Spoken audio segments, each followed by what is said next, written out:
കിഡ്നിയുടെ അസുഖമുള്ള ആളുകൾക്ക് ഹാർട്ടിന്റെ അസുഖം കൂടെ വരുമ്പോൾ അഭിമുഖീകരിക്കുന്ന ഒരു വലിയ പ്രശ്നമുണ്ട്. ഹാർട്ടിന്റെ ബ്ലോക്ക് നീക്കാനുള്ള ആൻജിയോഗ്രാമോ ആൻജിയോപ്ലാസ്റ്റിയോ ചെയ്യുമ്പോൾ അത് കിഡ്നിയെ ബാധിക്കാൻ സാധ്യതയുള്ളത് കൊണ്ട് പലരും ട്രാപ്പിലാവുകയാണ്. ഹാർട്ട് അറ്റാക്കിന് ചികിത്സ എടുക്കുകയാണെങ്കിൽ അവരുടെ കിഡ്നി ഫെയിൽ ആവും. ഇനി കിഡ്നിയെ പേടിച്ച് ഹാർട്ടിന് ചികിത്സ എടുക്കാതിരിക്കുകയാണെങ്കിൽ ഹാർട്ട് അറ്റാക്ക് കാരണം അവർക്ക് റിസ്ക് വരും. ഞാൻ ഇതിനായിട്ട് 2 മെത്തേഡുകൾ ഉപയോഗിക്കാറുണ്ട്. അതെന്താണെന്നും അത് ആർക്കൊക്കെ വേണ്ടി വരാമെന്നുള്ളതും നമുക്ക് നോക്കാം. അതിനു മുമ്പ് എങ്ങനെയാണ് ആൻജിയോഗ്രാമും ആൻജിയോപ്ലാസ്റ്റിയും കിഡ്നിയായിട്ട് ബന്ധപ്പെട്ടിരിക്കുന്നത്? ആൻജിയോഗ്രാമും ആൻജിയോപ്ലാസ്റ്റിയും ചെയ്യുന്ന സമയത്ത് ഒരു മഷി ഹൃദയത്തിലേക്ക് കടത്തിവിടാറുണ്ട്. ഇതിന്റെ പേരാണ് കോൺട്രാസ്റ്റ്. ഈ മഷിയാണ് ബ്ലോക്ക് എവിടെയെന്നുള്ളതും ബ്ലോക്ക് എത്ര ശതമാനം ഉണ്ടെന്നുള്ളതും സ്റ്റെന്റ് എവിടെ ഇടണം എന്നുള്ളതും സ്റ്റെന്റ് വികസിച്ചിട്ടുണ്ടോ എല്ലാം നമുക്ക് പറഞ്ഞു തരുന്നത്. സാധാരണഗതിയിൽ ഒരു ആൻജിയോഗ്രാം ആൻജിയോപ്ലാസ്റ്റി ചെയ്യുമ്പോൾ ഏകദേശം 50 ml മുതൽ 200 ml വരെ മഷി വേണ്ടി വന്നേക്കാം. പക്ഷേ ഈ മഷി കിഡ്നിയിലൂടെയാണ് പുറത്തേക്ക് പോകേണ്ടത്. കിഡ്നി നോർമൽ ആയിട്ടുള്ള ഒരു വ്യക്തിയെ സംബന്ധിച്ചിടത്തോളം അതൊരു പ്രശ്നമേ അല്ല. എന്നാൽ കിഡ്നിക്ക് കേടുണ്ടെങ്കിൽ ഈ മഷിയുടെ ഫിൽട്രേഷൻ വേണ്ട രീതിയിൽ നടക്കില്ല. കിഡ്നിയിലേക്കുള്ള രക്തധമനികൾ ചുങ്ങിപ്പോവും. കിഡ്നിക്ക് ഡയറക്റ്റ് ആയിട്ട് ഒരു ടോക്സിക് ഡാമേജ് വരെ സംഭവിക്കാം. അതുകൊണ്ട് പെട്ടെന്നുള്ള കിഡ്നി ഫെയിലിയർ ചിലർക്ക് സംഭവിക്കാറുണ്ട്. ക്രിയാറ്റിൻ കൂടാറുണ്ട്.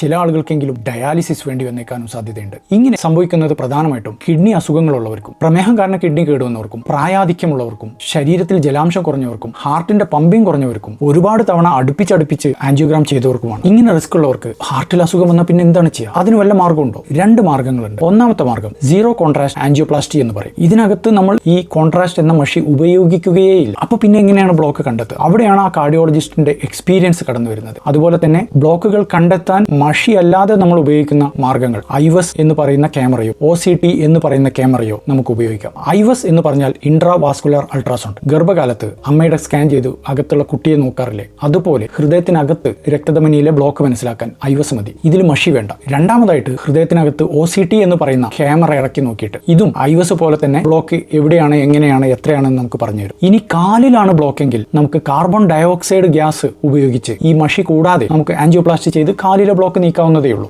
രണ്ടാമത്തെ മാർഗം അൾട്രാ ലോ കോൺട്രാസ്റ്റ് ആൻജിയോപ്ലാസ്റ്റിയാണ്. ഇവിടെ നമ്മൾ മഷി പൂർണ്ണമായിട്ടും ഒഴിവാക്കുന്നില്ല. പക്ഷേ വളരെ കുറഞ്ഞ അളവിൽ, ഏകദേശം ഒരു 5 ml അല്ലെങ്കിൽ ഒരു 10 ml അളവിൽ മാത്രം ഉപയോഗിച്ച് കിഡ്നിക്ക് വലിയ റിസ്ക് കൂടാതെ നമുക്ക് ആൻജിയോപ്ലാസ്റ്റി ചെയ്യാൻ സാധിക്കും. ഇതിനും നമ്മൾ ഐവസ് അല്ലെങ്കിൽ OCT ക്യാമറകൾ ഉപയോഗിക്കാറുണ്ട്. മറ്റൊരു മാർഗം ഹൈഡ്രേഷൻ എന്ന് പറയും. ശരീരത്തിനകത്തേക്ക് ഗ്ലൂക്കോസ് കടത്തിവിടുക. രോഗിക്ക് ഒരുപാട് ഗ്ലൂക്കോസ് കൊടുക്കുമ്പോൾ കിഡ്നി നനഞ്ഞിരിക്കും. ശരീരത്തിനകത്ത് നല്ല ജലാംശം കാണും. ഇത് കിഡ്നിയുടെ മഷിയെ ഡൈല്യൂട്ട് ചെയ്യാണ്. ഇനി നിങ്ങൾ എന്താണ് ചെയ്യേണ്ടത്? കിഡ്നിയുടെ അസുഖമുള്ള വ്യക്തിക്ക് അല്ലെങ്കിൽ ആൻജിയോഗ്രാം ആൻജിയോപ്ലാസ്റ്റി റിസ്ക് ഉള്ള ആളുകൾ ഡോക്ടറോട് ചോദിക്കുക, എനിക്ക് സീറോ കോൺട്രാസ്റ്റ് ആൻജിയോപ്ലാസ്റ്റിയോ അൾട്രാ ലോ കോൺട്രാസ്റ്റ് ആൻജിയോപ്ലാസ്റ്റിയോ സാധ്യമാണോ എന്ന്. അതിനുശേഷം ഇത് ചെയ്യുന്ന ആശുപത്രികളിൽ പോവുക. കാരണം എല്ലാ ആശുപത്രികളിലും എല്ലാ കാർഡിയോളജിസ്റ്റുകളും ഇത് ചെയ്യാറില്ല. കിഡ്നി അസുഖം ഉണ്ടെന്ന് കരുതി മാത്രം നമ്മൾ ഹാർട്ടിന് ചികിത്സ എടുക്കാതിരിക്കരുത്. കാരണം കിഡ്നി രോഗികളിൽ ഭൂരിപക്ഷം ആളുകൾക്കും ആയുസ്സിനെ ബാധിക്കുന്ന പ്രശ്നങ്ങൾ വരുന്നത് കിഡ്നിയിൽ നിന്നായിരിക്കില്ല, ഹാർട്ടിൽ നിന്നായിരിക്കും.